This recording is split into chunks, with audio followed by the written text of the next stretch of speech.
everybody, I'm sorry that it's taken me so long to make another video. The reason for that is because I've been at university and I've just come home for the Easter holidays. So since I've been back, I've been buying lots of fragrances, as you can probably expect. And today I'm going to be reviewing a fragrance that is new out in the UK. It came out about 2 weeks ago and that's when I bought it. I bought it on the second or third day of it being out. And that is Rihanna Nude. So I'm just going to start by showing you Rihanna's two previous fragrances. This is her first one, which is called Rebel Fleur. This is the 100ml size. This is absolutely massive.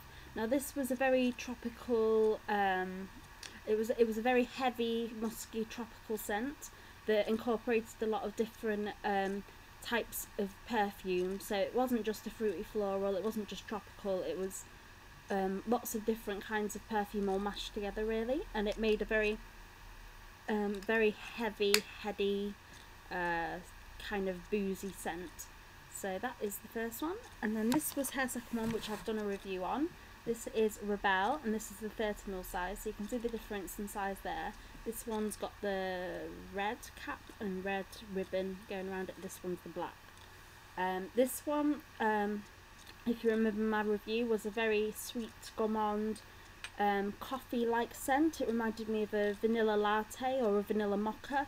It had cocoa in it, it had vanilla, it had coffee, it had ginger, and it just made this really nice scent. This one I like more than this one. And now the third one is called Nude, and this one has the clear kind of ribbon. It's not clear, it's a kind of creamy peachy colour. You can't really tell in this light, I'm sorry, but it's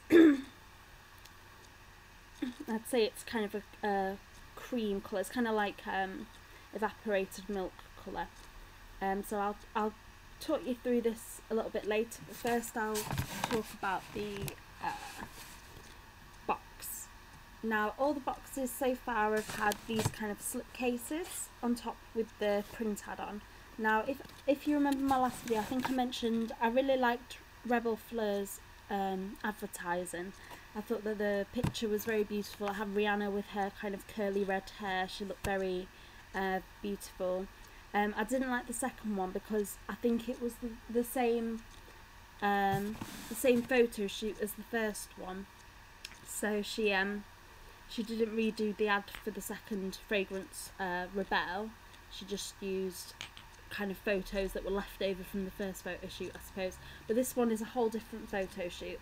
As you can see, she's got blonde hair in this one, and she looks just very pretty, very natural. She's smiling, so she just looks very happy and very natural, very beautiful. That just kind of is the outer layer. On the back you can kind of see an outline of the bottle, and then that just comes off like that, as has done with all the others. And then there's kind of just the plain box underneath with Nude by Rihanna written in kind of stylized writing, and I don't really think you can see, but there's a ribbon that's going all the way around here. And the other two fragrances had that as well, but theirs, because their colours were darker, you could see them against the background. So you just kind of open it up and then the fragrance comes out. So I don't really know if I've talked about the bottle shape before. I think I've probably mentioned that it's an upside down stiletto, but I don't really think I've spoke about what I think to these. Now I've seen people saying that they absolutely love them, they think it's innovative, it's different, it's fun, and I've seen other people saying they absolutely hate it, it's heavy, it's hard to put in your handbag. And I would say that is the case with the 100ml size, because if you have that in like a small handbag, such as my Vivienne Westwood handbag that I take around a lot, it takes up the whole bag basically, the whole kind of length of the bag, or width I should say. It takes up the whole width of the bag, and it is very, very heavy. It's got very thick metal at the bottom, not metal, sorry, glass at the bottom. It's very, very chunky. Even the cap adds kind of, like, I don't know if you can see that, but it kind of adds like a few centimetres of length to the bottle, and the bottle's already massive as it is. It's like, if you put it against my head, you know, it's huge. But I do like the design. I've started to notice with these two actually that the colouring of the ribbon part has started to kind of come off to show like the gold beneath, and the same as with this one. I don't really think you can see, just kind of it started to kind of chip off. So that'll probably happen to this one. So I don't think that's very good. But overall, I'm not you know, too bothered either way about the bottles. I think the 30ml ones are quite cute.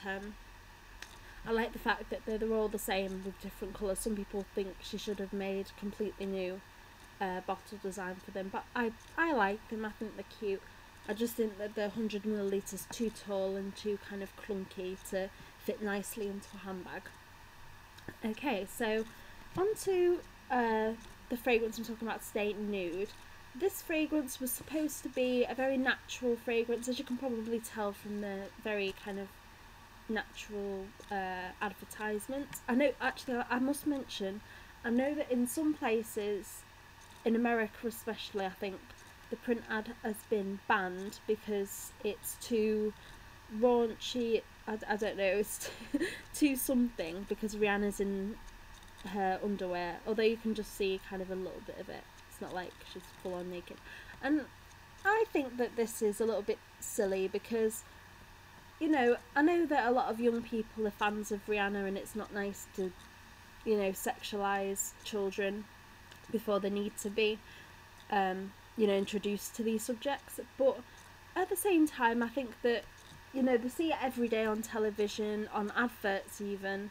At least in the UK anyway, there's a lot of adverts that show kind of women in this state or worse. You know, in the precinct, in the shopping centres, in the UK we have shops like Ann Summers which sell, you know, very naughty underwear, sex toys, things like that. You know, this is all on display anyway, so I think it's pretty stupid banning an advertisement like this. In fact, Rihanna appears worse in some of her music videos, which are available all day on the music channels, so I don't really think there's much point in banning this slipcase. So some people in America have just had this, there's no slipcase over the top, they just kind of remove them and throw them away or something. Maybe someone's collected them and just stored them all in a room somewhere. But yeah, I think that's pretty silly. But anyway, the point of this fragrance is that it's more natural than the other two. It's supposed to smell cleaner, it's supposed to smell, you know, you're supposed to feel more comfortable wearing it, because these two are pretty innovative, you know, daring, you know, they give kind of a dangerous vibe off. This is definitely a going out fragrance, in particular, Rebel Flare. This one you could wear out definitely, but it's kind of more of a comforting scent, but you could definitely wear this going out because it's very, very heavy and vanilla-y, very, you know, intoxicating. But this one, the idea was completely different from the other two. She wanted something that would be, you know, more free, more fun to wear, just something that would kind of bring that emotion to you, I suppose. You wanted it to feel like you weren't wearing anything at all when you wore this. Not to say you weren't wearing perfume, but to feel like you weren't wearing any clothes. I think was the idea. That you could wear it to bed, I suppose, and feel, you know, it's, oh, I'm just reading it now. It transmits a feeling of intimacy, bare skin and nakedness, which, without going into the notes immediately, I would agree.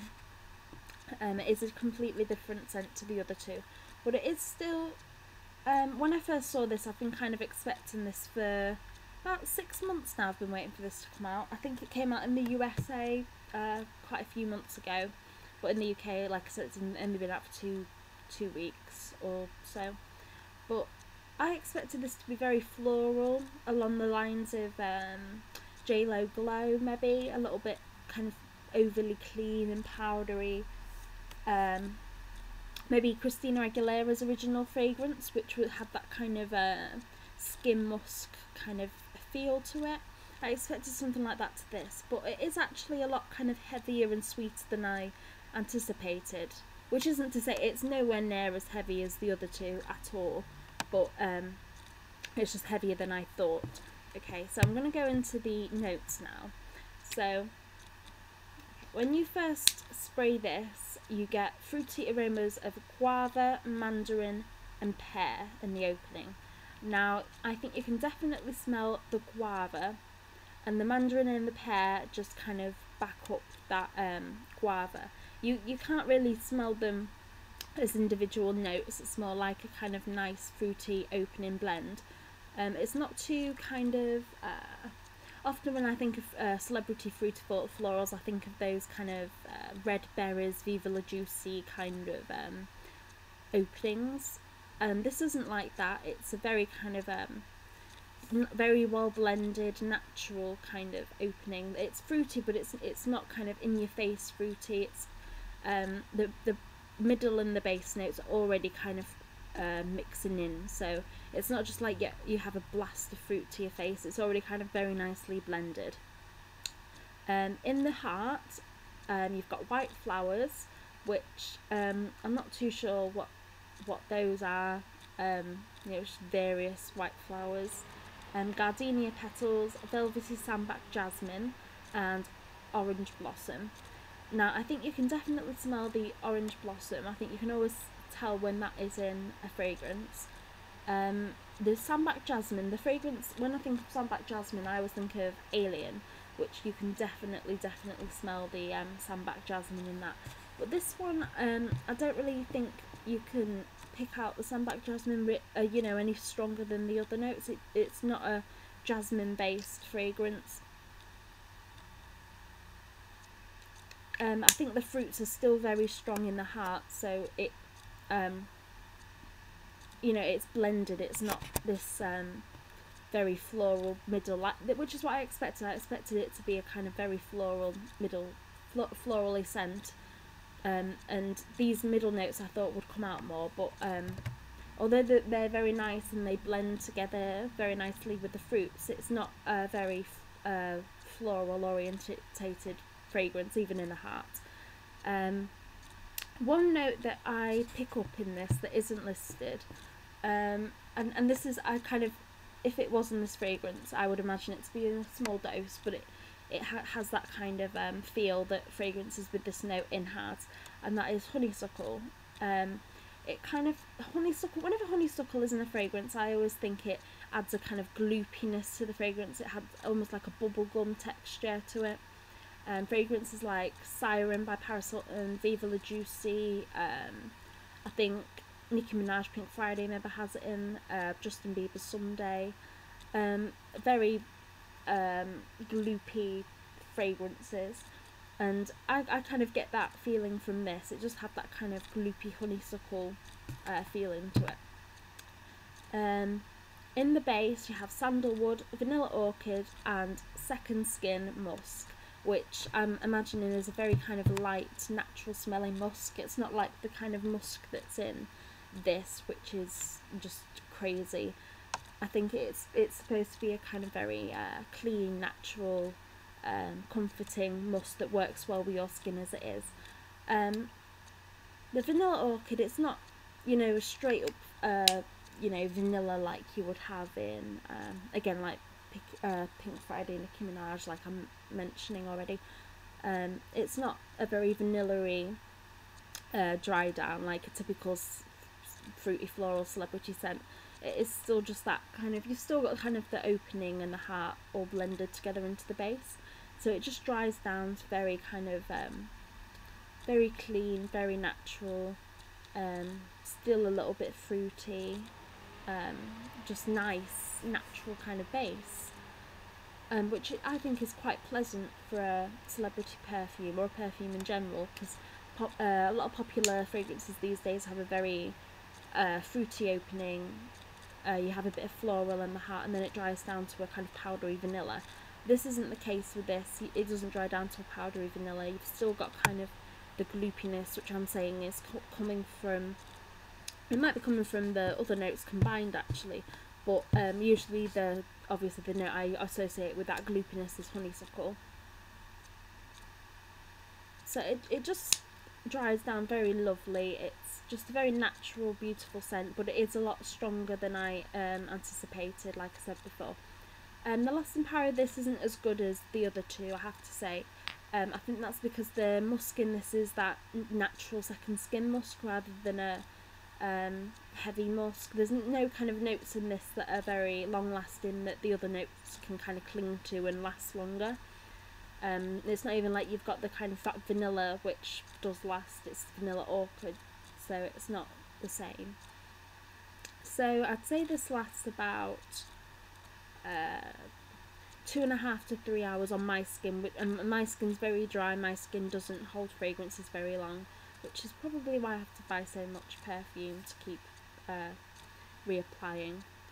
But on other people's skin it'll probably last about 4 to 5 hours, which is fine if you're just wearing it around the house and you can reapply, but if you're wearing it out to work or something it might not be ideal, unlike this one and this one, which lasts a lot longer. Okay. So overall, I would say that these two are my favourite Rihanna fragrances. They're both very different, but this one, because I've worn this one so much, I'm kind of a little bit sick of it now. So this one's a kind of nice, refreshing change for me. It's a lot lighter than the scents I usually go for.